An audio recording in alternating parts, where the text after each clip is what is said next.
अस्सलाम वालेकुम स्टूडेंट। आज के इस वीडियो लेक्चर में हम class 9th biology unit 2 solving a biological problem का सेकंड लेक्चर जो है वो डिस्कस करेंगे। सेकंड लेक्चर में जो बायोलॉजिकल मेथड था उसके कुछ स्टेप्स रह गए थे, वो उसको हम डिटेल में डिस्कस करेंगे।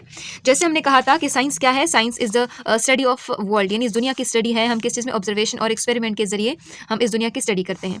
फिर हमने कहा था कि जब भी हमें कोई प्रॉब्लम अराइज होती है तो उसमें हम साइंस का इस्तेमाल करते हैं, साइंटिफिक जो प्रोसीजर्स होते हैं उसका इस्तेमाल करते हैं कि जिसके जरिए से हम कोई भी प्रॉब्लम सॉल्व करते हैं उसको उस मेथड को कि जिसमें हम इन सारे जो प्रोसीजर्स होते हैं उसका इस्तेमाल करते हैं, उस मेथड को हम साइंटिफिक मेथड कहते हैं। और अगर वो एक जो प्रॉब्लम अराइज हुआ है वो किसी लिविंग ऑर्गेनिज्म के साथ अराइज हुआ है, तो चूंकि लिविंग ऑर्गेनिज्म को हम बायोलॉजी में पढ़ते हैं तो उस वजह से इस मेथड को फिर हम बायोलॉजिकल मेथड कहेंगे। अब बायोलॉजिकल मेथड की हमने पहले भी बात की थी कि जैसे एंशिएंट टाइम्स में, पुराने ज़माने में जो मॉडर्न टेक्नोलॉजी जैसे आजकल हम यूज़ कर रहे हैं प्रॉब्लम के सोल्यूशन के लिए, वो पहले नहीं हुआ करती थी। तो अगर कोई बायोलॉजिकल प्रॉब्लम अराइज होता था तो उसको वो मुख्तलिफ इन स्टेप्स को फॉलो करते थे और उनके जरिए फिर उस प्रॉब्लम का जो सोल्यूशन होता था वो ढूंढते थे। तो ये जो स्टेप्स थे हमने इसके 3 स्टेप्स जो थे वो डिस्कस किए थे, और जो रिमेनिंग 3 है इसको आज हम डिस्कस करेंगे। सबसे पहला जो हमने स्टेप पढ़ा था, इसमें हमने ये बात की थी कि सबसे पहले हम क्वेश्चन अराइज करते हैं, सबसे पहले हम क्वेश्चन पूछते हैं, ठीक है, उस प्रॉब्लम के बारे में। उसके बाद फिर हम ऑब्जर्वेशन करते हैं कि जो प्रॉब्लम है इसके बारे में, कि ताकि इसके लिए एक पॉसिबल जो सोल्यूशन है वो ढूंढा जाए। तो उसके लिए हम ऑब्जर्वेशन बनाते हैं, ऑब्जर्वेशन अपने 5 सेंसेस को यूज़ करते हुए ऑब्जर्वेशन बनाते हैं। फिर हमने कहा था कि ऑब्जर्वेशन की 2 टाइप्स होती हैं, एक क्वांटिटेटिव और एक क्वालिटेटिव ऑब्जर्वेशन। क्वांटिटेटिव ऑब्जर्वेशन जैसे क्वांटिटी से निकला है, इसको हम मेजर करते हैं, यहाँ जो डेटा होता है इसको हम मेजर कर सकते हैं, इसको हम नंबर्स में ये डेटा लिखते हैं। और क्वालिटेटिव जो वैल्यूज होती हैं उसको हम मेजर नहीं कर सकते, इसको सिर्फ ऑब्जर्व कर सकते हैं, कलर, टेक्सचर, स्मेल वगैरह इसमें आते हैं।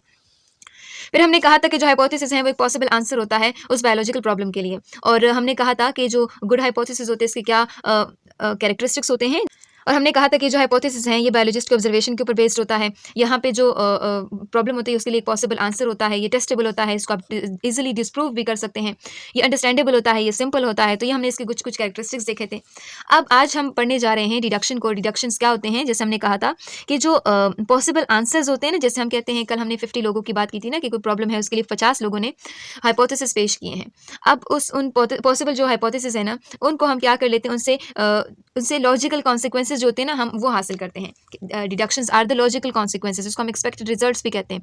कॉन्सिक्वेंसेज कहते हैं ना नताइज को, ये लॉजिकल कॉन्सिक्वेंसेज होती हैं उन हाइपोथेसिस की। और कहते हैं for making deductions biologist make hypothesis, और ये जो बायोलॉजिस्ट होते हैं ये बायोलॉजिस्ट टेक्स हाइपोथेसिस, बायोलॉजिस्ट क्या करते हैं, हाइपोथेसिस को लेते हैं इज ट्रू, उसको मतलब जो सच होते हैं, सही वाले होते हैं, उसको लेते हैं। फिर ड्रॉ आउट एक्सपेक्टेड रिजल्ट, फिर उनसे कुछ रिजल्ट्स जो होते हैं वो निकालते हैं। उन रिजल्ट्स को हम क्या कहते हैं, डिडक्शंस कहते हैं। यानी यहाँ पर हाइपोथेसिस पेश किए जाते हैं, उन हाइपोथेसिस को लेते हैं, फिर उनसे खास किस्म के जो रिजल्ट्स होते हैं वो निकाले जाते हैं। उन रिजल्ट्स को हम क्या कहते हैं, हाइपोथेसिस कहते हैं। और इसमें ना हमेशा 2 टर्म्स को हम इस्तेमाल करते हैं, इफ एंड देन का इस्तेमाल करते हैं। जैसे यहाँ पे एग्जाम्पल के तौर पे आपको कहा गया है, कहते हैं if all birds have wings, कहते हैं अगर तमाम परिंदों के पर हैं तो पिजन के भी पर हैं तो वो भी परिंदा हुआ। ठीक है, तो यहाँ कहते हैं बायोलॉजिस्ट होते हैं ये डिडक्शन करते हैं ताकि उसके ऊपर जो हाइपोथेसिस है उसको फिर आगे टेस्ट किया जा सके। तो हाइपोथेसिस की दूसरी एग्जांपल है, जैसे कहते हैं कि all plant cells have nucleus, जैसे हम कहते हैं ना कि प्लांट जो तमाम ऑर्गेनिज्म है ना वो सेल से बने हैं, तो इसका मतलब प्लांट्स भी तो एक ऑर्गेनिज्म है, वो भी तो सेल से बन सकते हैं, ये भी एक हाइपोथेसिस हुआ।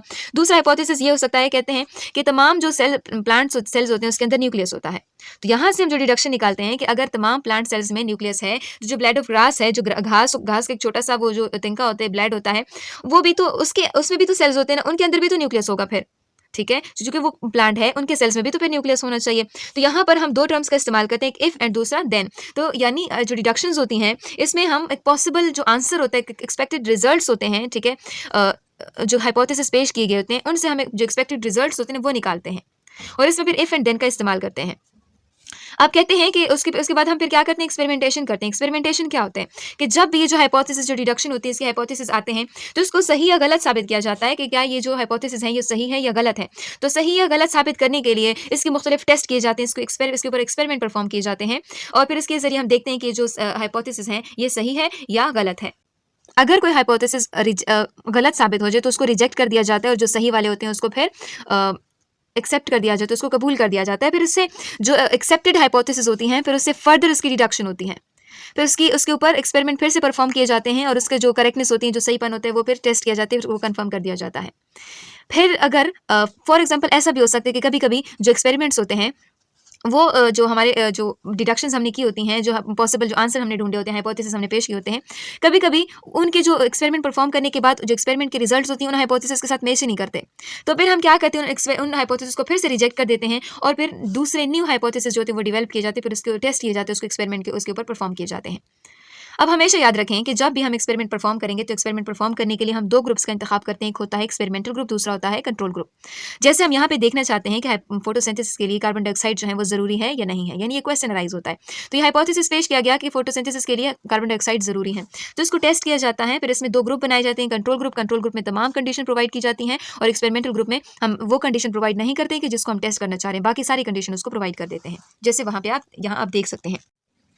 जैसे हमने पहले भी बात की कि फोटोसिंथेसिस के लिए लोगों ने हाइपोथेसिस पेश किए कि कार्बन डाइऑक्साइड और वाटर मिलके ये क्या बनाते हैं, सूरज की मौजूदगी में ये क्या करते हैं, ग्लूकोज बनाते हैं।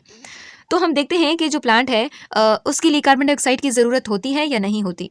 हमने कार्बन डाइऑक्साइड को देखना है कि कार्बन डाइऑक्साइड ज़रूरी है या नहीं है। तो ये एक हाइपोथेसिस पेश हुआ, अब इस हाइपोथेसिस को हमने टेस्ट करना है, इसके एक्सपेरिमेंट इसके ऊपर परफॉर्म करने हैं। तो इसके ज़रिए हम ये साबित करेंगे कि कार्बन डाइऑक्साइड की ज़रूरत होती है या नहीं होती। तो इसमें देखेंगे जब भी एक्सपेरिमेंट परफॉर्म किए जाते हैं तो उसमें 2 ग्रुप बनाए जाते हैं। एक होते हैं कंट्रोल ग्रुप, दूसरा होता है एक्सपेरिमेंटल ग्रुप। कंट्रोल ग्रुप जो होता है इसमें हम वो तमाम कंडीशन प्रोवाइड करते हैं, जबकि एक्सपेरिमेंटल ग्रुप में हम वो तमाम कंडीशन प्रोवाइड करते हैं सिवाय उस कंडीशन के जिसको हम मेजर कर रहे हैं। जैसे फॉर एग्जांपल यहाँ पर कंट्रोल ग्रुप है, तो उसको हम यहाँ पे प्लांट के लिए फोटोसिंथेसिस के लिए कौन-कौन सी चीज़ें रिक्वायर होती हैं, जैसे कार्बन डाइऑक्साइड, ठीक है, वाटर और साथ-साथ में हम क्या कर लेते हैं, सनलाइट इसको क्या कर लेते हैं, प्रोवाइड कर लेते हैं। तो ये तीनों चीज़ें हम इसको प्रोवाइड कर लेते हैं। ये कंट्रोल ग्रुप है, कंट्रोल ग्रुप में सारी चीज़ें प्रोवाइड करते हैं।